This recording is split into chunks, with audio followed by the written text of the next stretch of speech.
kami po ay magre-repack na po ng mga ipapamigay po natin sa darating na linggo, March 21. So, sa linggo po ay birthday nga po ni Sir Trilin Adventure at ito po ang kanyang paraan para ma-celebrate yung kanyang birthday, ang tumulong po sa mga mahihirap dito sa Barangay Bukana. At ayun nga po, ako po yung napili niyang daan para po maipaabot ito sa mga taong kapuspalad. So, magre-repack po kami ngayon ng tagda 2 kilong bigas po sa gada isang pamilya at tagdalawang noodles at 2 sardinas. Dahil ang gusto po ni Sir Trilin Adventure, meron na din pong ulam para hindi na po iintindi ng mga mabibigyan ko yung kanilang pang-ulam. Kaya po, ayan po, nagpaabot po siya ng tulong para po sa mga mahirap dito sa Bukana. At ayun po, kasama ko po ang Team Bahaw. Ito po ang kanilang YouTube channel. Supportan po natin sila. At si Mara Chris Libre Official. Yan, lalagay ko po sa description ang kanilang link para mas mabilis nyo po silang mahanap. Yan, mag-repack na po kami ngayon.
Sa mga carpenters, hindi po kami makatulong kasi sobrang sikip na po sa bahay. Hindi na po kami makapasok. Dito po kami ni Mabel. Hello po. Wala na pong space eh. Sa buhay na lang ni Mahal. Tagabot. May space sa buhay ni Mahal? Na. Meron na din nagmamayari. Ay,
ayun pa mga kabebe, at tapos na nga po kami mag-repack ng aking ipamimigay. Yan, thank you po sa Timbahaw. Yan, kay Mara.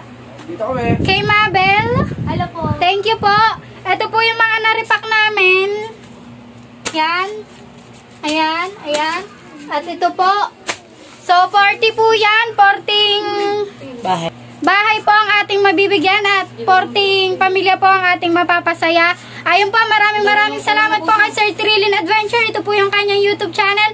So, birthday niya po. Birthday niya natin ito ipamimigay March 21. And magbigay ng blessing. So, ito po yung pinaka-gift niya sa kanyang sarili, ang mamigay po ng blessing sa mga taong mahihirap dito sa Barangay Bukana. Yan, imbis na mag-celebrate po siya para sa kanyang birthday ay gumawa po siya ng paraan at ako po yung napili niya para magpaabot po ng tulong sa mga taong mahihirap. Kaya po sana po mga kabebe, suportahan po natin si Sir Trilin Adventure, napakabait po niya. Siya po yung nagbigay po ng pambintana ko at saka po ng clothing ko. Sa totoo lang po, hindi pa po natatapos yung clothing ko. Plano niya na po agad to ngayong darating na birthday niya.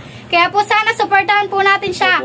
Ilalagay ko po siya sa description para po madali niyo po siya mahanap. Maraming salamat po, Sir Trilin Adventure. At syempre po maraming salamat po sa lahat ng sumusuporta sa akin, sa aking mga subscribers and viewers. Maraming salamat po sa inyong lahat.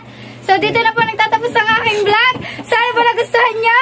Don't forget to subscribe, like and share,